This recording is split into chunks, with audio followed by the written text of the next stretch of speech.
राधे राधे दोस्तों, आज हम आपके लिए लेके आए हैं गाज माता की कहानी। तो आइए शुरू करते हैं। भाद्रपद या भादवा के महीने में की जाने वाली गाज माता की पूजा और व्रत के समय गाज माता की कहानी सुनी जाती है। गाज माता की कहानी सुनने से व्रत का संपूर्ण फल प्राप्त होता है। पुराने समय की बात है, एक नगर में राजा और रानी रहते थे। राजा और रानी को कोई संतान नहीं थी। संतान न होने के कारण वे हमेशा दुखी रहते थे। महारानी गाज माता की भक्ति करती थी। एक दिन रानी ने कहा कि हे गाज माता, यदि मेरे गर्भ रहता है तो मैं आपके हलवा और पूरी की कढ़ाई कर दूंगी। गाज माता ने अपने भक्तों की बात सुनी और उसे पुत्र प्राप्ति का वरदान दिया।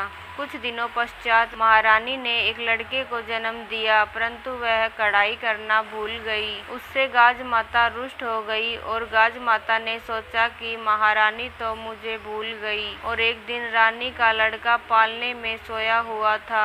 तब एक भयंकर गरजती हुई बादली आई और महारानी के लड़के को उठाकर अपने साथ ले गई। बादली ने लड़के को जंगल में छोड़ दिया। उस तरफ से एक भील और भीलनी जंगल में गुजर रहे थे तो उन्होंने पालने में एक छोटे बालक को सोते हुए देखा। भील और भीलनी के भी कोई बच्चा नहीं था, इसलिए वह बच्चे को देखकर अत्यंत प्रसन्न हो गए और उसे अपने साथ ले गए। उसी नगर में एक धोबी रहता था जो राजा के भी कपड़े धोता था और भील के भी कपड़े धोता था।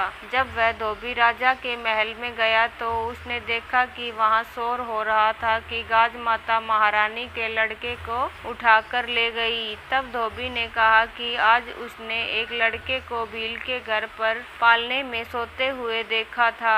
जब राजा को यह बात पता चली तो उसने तुरंत भील को अपने महल में बुलवाया और भील से पूछा कि तेरे घर में लड़का कहाँ से आया। तब भील बोला, मैं गाज माता का व्रत करता था, मुझे गाज माता ने बेटा दिया है। इस पर राजा और रानी को याद आया कि हमने गाज माता को कढ़ाई करने के लिए बोला था, लेकिन हमने कढ़ाई नहीं की। इस कारण गाज माता ने हमारा बेटा ले लिया। तब महारानी ने कहा कि हे गाज माता, मेरा बेटा मुझे वापस दे दो। मैंने जितनी कढ़ाई के लिए कहा था उससे दुगनी कढ़ाई करूंगी। और गाज माता का रानी ने खूब धूमधाम से उजमन किया। तब गाज माता ने प्रसन्न होकर उनका लड़का वापस ला दिया। भील और भीलनी के यहाँ भी खूब धन दौलत हो गई और एक सुंदर पुत्र रतन की प्राप्ति हुई। तब सारे शहर में महाराज ने ढिंढोरा पिटवा दिया कि जब भी लड़का या किसी के घर शादी हो तो गाज माता का उजमन करें। गाज माता ने जैसे रानी को लड़का दिया वैसे ही सबको देना। गाज माता की कहानी कहने वालों को, गाज माता की कहानी सुनने वालों को, हामी भरने वालों को और पूरे परिवार के सब दुख दूर करना। तो दोस्तों, ये थी गाज माता की कहानी। आशा करती हूँ कि आपको पसंद आई होगी। अगली कहानी सुनने के लिए आप अपने चैनल शिव शक्ति धार्मिक को सब्सक्राइब कर ले ताकि आपको आने वाली हर कहानी की नोटिफिकेशन मिल जाए। धन्यवाद दोस्तों कहानी सुनने के लिए।